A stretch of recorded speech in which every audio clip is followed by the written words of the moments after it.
Hi everyone, in this video I will be talking about my PowerPoint on high school education, and the content area is social studies, and it's 10th to 11th grade. It's 10th to 11th grade material. So some the TEKs that I chose was to the first one was to help the student understand traditional historical points of world history. The second one was to learn about the characteristics of the Maya, Inca, and Aztec civilizations. And the third one was to make sure my students know how to use geographic factors such as maps and graphs. Some of the key concepts that I included in my lesson plan were to explain how Inca and Aztec empires were impacted by European exploration. Another one was to interpret maps and graphs into this and allow them to read these graphs, and as well as maps to interpret where these people lived during this time. And the third one was to talk about the major effects that these civilizations had on world history and how they impacted the world today.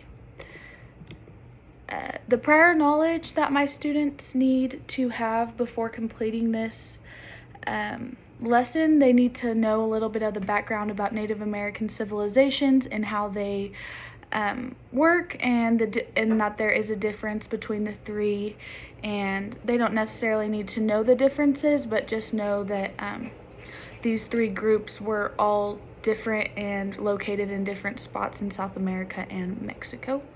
They also need to be able to use a graph properly, and they need to be able to read a map, which should not be hard for students that are sophomores and juniors in high school. They will also be, at the end of the lesson, constructing a paper about the Aztec, Inca, and Mayan civilizations and the things that we will learn throughout our textbook. Some of the vocabulary that I included within my instruction were, the first one was a quipu, which is a knotted rope used by the Incas to keep records. The next one is the belief in more than one god or many gods, which is polytheistic, which is a lot of the Mayan, Aztec, and Inca civilizations, they all worshipped more than one god and had different gods for different things. A conquistador was a Spanish conqueror in the 16th century in Mexico and Peru, so this kind of ties in with the background of where these civilizations were located, and there were many conquistadors during this time. Some of the strategies that I will be using in my lesson, before reading strategy, I will be asking my students to talk about any prior knowledge they have about these civilizations and share it with the class to kind of get a rough start on what is going on throughout the lesson. While we start reading the book, which our book is The Mayan, Incan, and Aztec Civilizations by Michael Cram, he talked about in his book he talked about all three civilizations and how they impacted each other, not necessarily each other, but how they impacted the world and how they lived, and the different things that they did throughout their journeys in Central America and Mexico. An example from the book, he states that historians divide the story of Mayans into three eras, which is the pre-classic, classic, and the post-classic. He also includes many examples of the Inca Empire, the Aztec Empire, and how they progressed throughout world history.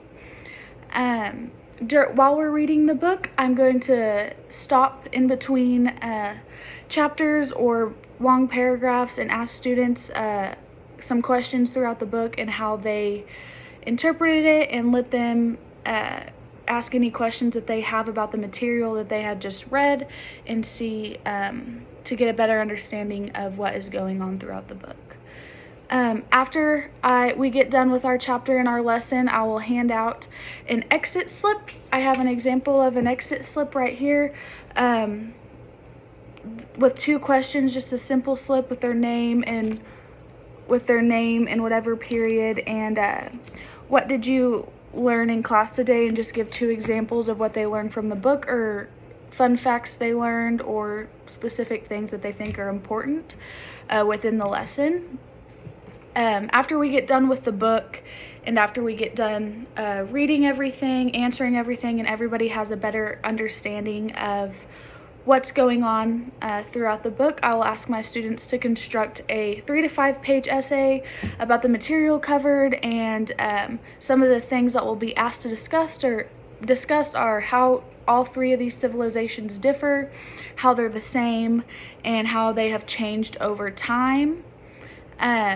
Within my essay in my students' writing, I want to provide them with an instructional rubric that allows them to make sure that they include everything that they are supposed to throughout the essay. So I just did a little rough draft of one. So 20 points for the requirement of a 3-page paper, 20 points for 3 quotes within the book used, 30 points to make sure that it's cited properly, which we will go over citations as well throughout the lesson and before they start writing their paper. 20 points on creative and authentic material to make sure that they have not plagiarized or done any of that good stuff.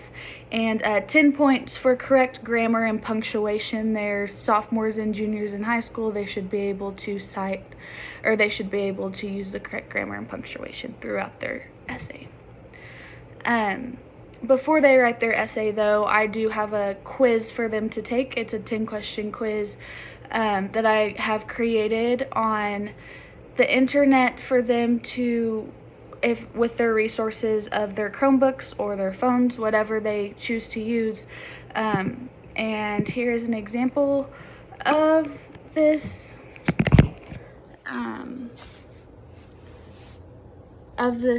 quiz. It says, where did the Mayans were they first located at? And I have three different choices, and this app they have 30 seconds to answer the question, and it keeps a track for me to see what they made on this quiz. So this will allow them to kind of dig deeper into what they learned and to see if they actually listened and learned the material and how they are going to apply it to their essay.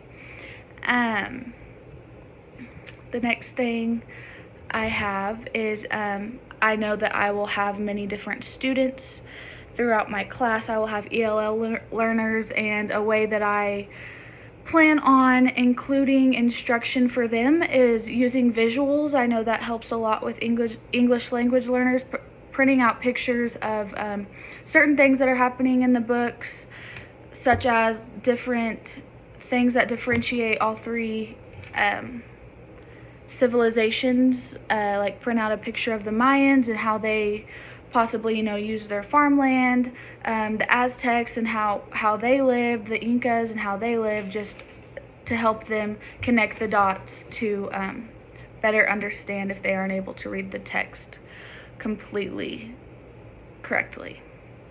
My learners with special needs, I know that videos and visuals help them out as well, so I plan on trying to find some YouTube materials or video materials to help them learn and kind of connect the dots while being able to watch instead of having to actually read everything. This will provide them with a video that is fun, informational, and that they can connect to their essay or their quiz. My at-risk students, I plan on, just within this lesson and within every lesson I use, I plan on just making sure to applaud their work, and when they do great, to let them know, to make sure that they know that they're appreciated and they know they're doing great in the class, so that they continue to use their knowledge and want to succeed in my classroom. My gifted students, I plan on creating additional handouts to send home with them or for them to read within class when they're done with their work. These students will be able to widen their knowledge with these handouts, and these handouts will provide a little bit more information about what they are learning, and kind of just to broaden everything and allow them to see other things outside of the textbook.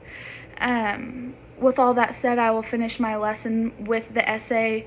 The eight question quiz will come before, and to make sure that all students are broadening their knowledge and can construct a 3 to 5 page essay will be the final step in this lesson plan. And I know that with all of these things, such as the rubric, the exit slip, and the quiz, I can ensure that all of my students are getting the education during this lesson that they need to succeed.